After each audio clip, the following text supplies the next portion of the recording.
Danielle from Hospitality Magazine, and we're here at Guzman y Gomez in Crow's Nest, and I'll be talking with Steve Mark. Steve, tell me a little bit about the business and how it all got started. Well, I'm originally from New York, and I got down to Australia about 8 years ago. And one of the things for growing up in New York, which is different than Australia, is that we grew up with a lot of Latins, and especially Mexicans in my case. The Mexican food that was being offered in Australia was horrendous. But the Australians really wanted to like it. And so I'd go to these Mexican restaurants, and I would take now my Australian wife and to try to show her real Mexican food. And I couldn't believe what they were interpreting here as Mexican food. So I said, you know what? We got to put an end to this.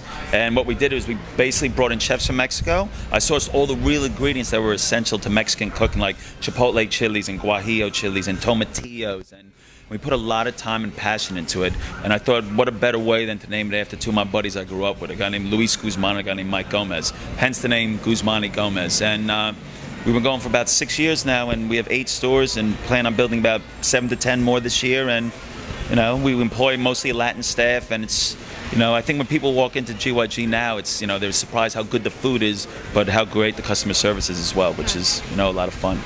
Okay, and so what's different about the Guzman y Gomez offering? I think everything is. I mean, we actually, I think a lot of people, when they were selling Mexican food here, it was Australian Mexican food. I don't even know what it was. I mean, this is the real deal. Like, we use soft corn tortillas and real frijoles negros, black beans, and we make real quesadillas, and in our chicken and our steak are marinated in real Mexican chilies that we have to actually bring in from Mexico.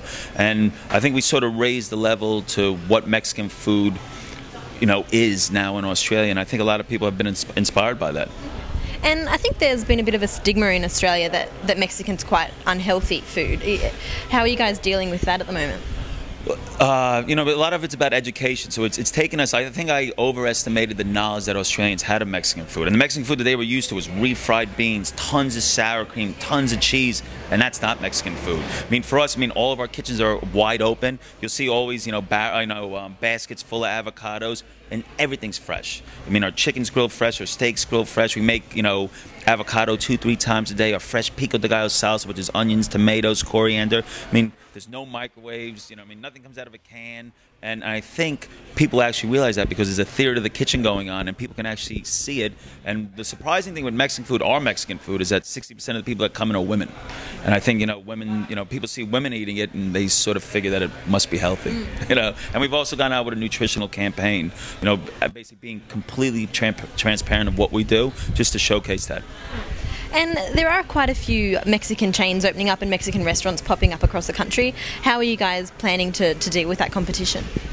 I think if we just care, we really just care about ourselves, and I think if we basically, sell the best food that we can possibly sell. I want this to be a remarkable company, and I know that our food, I'm slightly biased, but our food is definitely way better than any of the competitors, and so are our systems, and so are the kids that run our stores. And I think as long as we focus on what we do really well, I wish everybody else the best of luck, but I doubt they'll catch us. And what advice would you give to a chef that's looking to get into the Mexican cuisine? I think you have to know what you're cooking. To be honest, go to Mexico. Go live in Mexico for a little bit. It's such a beautiful country that has incredible food and really rich and diverse, history.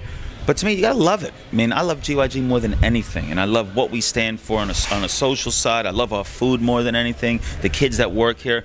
If you don't love what you do, and you're not so excited by improving your slow roasted pork or tweaking your tomatilla salsa, you're in the wrong business, because it's very difficult. And what's in the future for Guzman y Gomez? I understand there's quite a bit of expansion on the cards. Yeah, for the last 5-6 years, we've just fine-tuned and perfected, because early on it was very difficult. We had to keep educating people, and sales were really hard. Now sales over the last, say, 8 to 12 months has just been booming.